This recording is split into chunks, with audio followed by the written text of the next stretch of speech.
నమస్తే. శ్రీ గురుభ్యో నమః. శ్రీమాత్రే నమః. ఆదిత్యాయ చ సోమాయ మంగళాయ బుధాయ చ గురు శుక్ర శనిభ్యే రాహవే కేతవే నమః.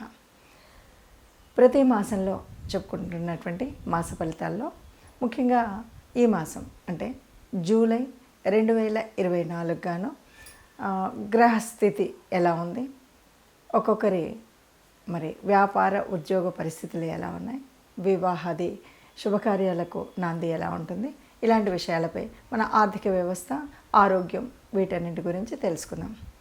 ముందుగా జూలై మాసం అంటే ఈ మాసానికి కొంత ప్రత్యేకత అయితే ఉంది అని చెప్పాలి. మనం ఆంగ్ల ప్రకారంగా ఆంగ్ల తేదీల ప్రకారంగా చూసుకున్నప్పటికీ మనకు వచ్చేటువంటి మాసాలు అయితే మనకు జూలై అనగానే ఆషాఢ మాసం వచ్చేటువంటి పరిస్థితి. మరి ఈ మాసంలో ప్రత్యేకించి కొన్ని మార్పులు, అంటే ఇందులో ప్రత్యేకించి జరిగేటువంటి మార్పుల్లో మొదటిది తొలి ఏకాదశి అనేటువంటి పండగ రావడం. ఇక రెండవది మనకి అయనం మారడం. పూర్తిగా సౌరమాన ప్రకారంగా ఆధారపడినటువంటి మనకు 6 నెలలు ఉత్తరాయణం, 6 నెలలు దక్షిణాయనంగా మనం భావించినప్పుడు సూర్యుడు కర్కాటకంలోకి ప్రవేశించినప్పుడు వచ్చేటువంటి మాసం, మరి వచ్చేటువంటి స్థితి దక్షిణాయనం. దక్షిణాయనంలో దైవ ఉపాసన చేయడం అనేటువంటిది ఒక సలక్షణమైనటువంటిది, మన ఆరోగ్యాన్ని ఆయుష్ని కాపాడుకునేటువంటి స్థితి. ఈ పరిస్థితుల్లో మరి ఈ నెలకు గ్రహాలు ఎక్కడెక్కడ ఉపస్థితి అయి ఉన్నాయి ఏంటి చూద్దాం. ముందుగా మనం చూసినట్టయితే మేషరాశిలో రాశ్యాధిపతి అయినటువంటి కుజుడు అక్కడే ఉండడం అనేటువంటిది మొదటి స్థానం. ఇక వృషభ రాశిలో గురువు ఉంటాడు. గురువు ఉన్నప్పటికీ 12వ తారీఖుకి మరి ఇదే కుజుడు గురువుతో కలవడం, ఇక్కడ మనకి గురుమంగళ యోగం కూడా ఏర్పడేటువంటి ఒక శుభకరమైనటువంటి పరిస్థితి కనిపిస్తుంది. ఇక తదుపరి మిథునంలో రవి, బుధుడు, శుక్రుడు ముగ్గురు ఉన్నారు. ఈ ముగ్గురు ఒక్కొక్కరు మారుతూ ఉంటారు. అంటే 17వ తారీఖున మనకు రవి కర్కాటకంలోకి ప్రవేశిస్తాడు. ఇక్కడే మనకు దక్షిణాయనం ప్రారంభమవుతుంది. అలాగే బుధుడు 7వ తారీఖున, శుక్రుడు 20 తదుపరి, ఇలా ముగ్గురు కూడా కర్కాటకంలోకి ప్రవేశించేటువంటి పరిస్థితి. ఇక కేతువు కన్యలో ఉన్నారు. శని భగవానుడు మరి తన స్వక్షేత్రమైనటువంటి కుంభంలో వక్రగతిలో ఉండడం మనకు తెలుసు. ఇక మీనరాశిలో మరి రాహు ఉన్నాడు. ఇది మనకు కనిపించేటువంటి గ్రహస్థితి. ఇలాంటి పరిస్థితుల్లో ఒక్కొక్క రాశికి కాను ఎలా ఉంటుంది అంటే ఈ 12 ద్వాదశ రాశుల్లో కూడా ఉన్నటువంటి గ్రహస్థితిని బట్టి ఏ రాశి వారికి ఈ రాశిలో ఎలా ఉంటుంది ఈ నెల కాలం ఈ పరిస్థితి అన్నది తెలుసుకుందాం. చివరి రాశి మీనరాశి. మీనరాశి వారికి ఎలా ఉంటుంది అంటే రాశిలోనే రాహు ఉన్నాడు, ద్వితీయంలో కుజుడు ఉన్నాడు, తృతీయంలో గురువు, చతుర్థంలో రవి, బుధ, శుక్రులు. అయితే తృతీయంలో 2వ పక్షంలో కుజుడు కూడా తృతీయంలోకి వచ్చి చేరడం, తర్వాత తదుపరి పంచమంలో మిగతా గ్రహాలన్నీ రావడం, అంటే సంతాన స్థానంలోకి. సప్తమంలో కేతువు ఉన్నాడు. ఇది పరిస్థితి. వ్యయభావంలో శని. వీరికి ఎలా ఉంటుంది అని కనుక చేస్తే, మీరు కనుక చూసినట్టయితే మీరు దూర ప్రయాణాలు చేయాల్సినటువంటి పరిస్థితి. కొన్నిసార్లు ఇల్లు విడిచి వెళ్ళేటువంటి, అంటే ఆ ఉన్నటువంటి ప్రాంతం నుండి వెళ్తారా, ఉద్యోగరీత్యా వెళ్తారా, ప్రయాణ రీత్యా వెళ్తారా, ఎట్లా అన్నది తెలియదు, కానీ మీరు ఇంటి నుండి ఇతరుల ప్రాంతానికి వెళ్ళవలసి వస్తుంది. అట్లాగే ఇక్కడ ఒక ఆరోగ్య సమస్య కనుక చూసినట్టయితే ఏదైనా చర్మానికి సంబంధించినటువంటి, అంటే బుధుడు ఉన్నటువంటి కారణంగా చర్మానికి సంబంధించినటువంటి వ్యాధులు, దురదలు, ఏదైనా పొక్కులు ఇలాంటివి ఉంటాయి కదా, అనేటువంటివి మాత్రం కనిపించేటువంటి అవకాశం ఉంది. అలాగే స్థిరాస్తి సంబంధమైనటువంటి క్రయ విక్రయాలు ఈ మాసంలో చేయకపోవడం అనేటువంటిది మంచిది. మొదటి పక్షం అవ్వనివ్వండి, 2వ పక్షం అని ఏదైనా క్రయ విక్రయాలు అంటే మన ఆస్తిని అమ్మడం అయితే తక్కువ ధరకు పోవచ్చు, కొనడం అయితే ఎక్కువ ధర పెట్టి కొనవచ్చు, ఇలాంటివి. లేదంటే ఇంకేదైనా ఇబ్బందుల్లో ఉండొచ్చు. ఇలాంటి ఇబ్బందులు ఏవి రాకుండా ఉండాలి అంటే మనం ఈ కొనడం, అమ్మడం అనేటువంటి విషయాల్ని మాత్రం పూర్తిగా పక్కన పెట్టినట్టయితే బాగుంటుంది.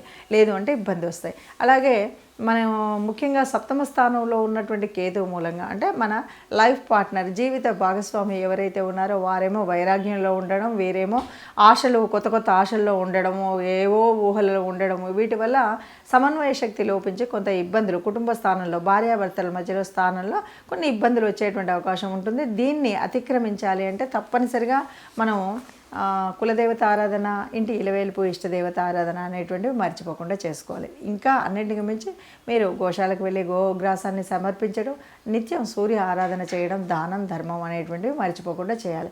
వీటి వల్ల మనకేమి ఉపయోగం అంటే మనం ఏదైతే అనుకుంటున్నామో ఈ ఇబ్బందులు ఏవైతే ఉన్నాయో ఈ ఇబ్బందుల నుండి మనం దాటవచ్చు. అలా దాటాలి అని అందరూ అలాగా దాటి ఉండాలని, అన్ని రాశుల వారు సుఖంగా ఉండాలి అని ఎలా కోరుకుంటున్నాం అట్లాగే మీనరాశి వారిలో కూడా ముఖ్యంగా ఈ ఉన్నటువంటి ఈ చిన్న ఇబ్బందులు తొలగిపోయి ఇప్పటి వరకు మనం చూసినటువంటి ఈ గ్రహ పరిస్థితుల మూలంగా ఒక్కొక్క రాశికి ఉన్నటువంటి స్థితిగతుల మూలంగా ఏది ఏమైనా మనం చెప్పుకునేటువంటిది ఒక విషయం ఎప్పుడు చెప్పుకుంటున్నట్టుగానే మనకు ఇదంతా కూడా గోచార రీత్యా. ఈ గోచార రీత్యా అందరికీ ఇలాగే జరుగుతుందా అన్నప్పుడు కోటాను కోట్ల మంది ఉన్నటువంటి వాళ్ళల్లో అందరికీ ఇలాగే జరుగుతుంది అని చెప్పాం. కానీ దాదాపుగా మనకి ఒక 30% వరకు కనిపిస్తుంది. అయితే మరి ఎందుకు చెప్పుకోవాలి అన్నప్పుడు మాత్రం మనం ఒక మాట చెప్తూ ఉంటాం. అందరికీ వారి జన్మ కుండలి కనుక తెలిసినట్టయితే దాని ప్రకారంగా మనం చూసినట్టయితే ఇప్పుడు ఈ మాసంలో ప్రత్యేకించి మనకు ఒక యోగం గురించి చెప్తున్నాం. మొన్నటి వరకు బుధాదిత్య యోగం అని ఎలాగన్నామో ఇప్పుడు మనకి గురుమంగళ యోగం అని చెప్తున్నాం. ఈ యోగం ఉన్నటువంటి కాలంలో మనం దాన్ని ఎలా చేయాలి, ఏం చేయాలి అనేటువంటి పరిస్థితి. అంతేకాదు మరి ఈ మాసంలోనే మనకు ప్రారంభమయ్యేటువంటి దక్షిణాయన కాలం, ఇందులో కూడా మనము ప్రత్యేకించి మనం ఇంటి ఇలవేల్పును కానీ కులదేవతను కానీ నిత్యం ప్రార్థించినట్టయితే మనకు ఉన్నటువంటి అనేక గ్రహదోషాలు కూడా తొలగిపోయేటువంటి అవకాశం ఉంది. అందువల్ల మీకున్నటువంటి గ్రహ పరిస్థితిని చూసుకొని మనం ఏం పరిహారం చేసుకోవాలి. ఏం పరిహారం చేసుకోవాలి అన్నప్పుడు ముఖ్యంగా ఇప్పుడు వచ్చేటువంటి కాలం కూడా దేవతలకు నిద్రాణ స్థితి కాబట్టి మనం ఎంతసేపు దేవత ఉపాసన చేయడం, దేవతల్ని ప్రార్థించడం, అందులో ముఖ్యంగా మీ ఇష్టదేవత ఆరాధన లేకపోతే కులదేవత ఆరాధన అనేది మర్చిపోకుండా చేయడం. దానితో పాటు ఆరోగ్యం సరిగ్గా ఉండాలి అనేటువంటి వాళ్ళందరూ కూడా ఎవరైనా అనారోగ్యంతో ఉన్నటువంటి వారు కానీ ఇప్పుడున్న వాళ్ళు ఆరోగ్యాన్ని సమతుల్యంగా ఉంచుకోవాలనుకునేటువంటి వారు కానీ ప్రత్యక్ష సూర్యనారాయణుడు మర్చిపోకుండా ప్రార్థించడం, సూర్య నమస్కారాలు చేయడం, ఆదిత్య హృదయం వినడం, ఇవి ఈ మాసమంతా తప్పనిసరిగా చేయాలి. ఈ మొదటి పక్షంలో చేయాలి, రెండో పక్షంలో చేయాలి. ఇందులో ఎలాంటి అది లేకుండా మీరు నిత్యం చేయడం. ఇంకా వీలైతే కనుక ముఖ్యంగా చెప్తూ ఉంటారు ధ్యానం అంటుంటారు. ఎందుకంటే ప్రశాంతంగా ఉండడం, మానసికంగా అల్లకల్లోలం లేకుండా మనం ఉండడం అనేటువంటిది ప్రత్యేకించి ఈ మాసం నుండి రాబోయే 4 మాసాల వరకు మనం చేయవలసినటువంటిది.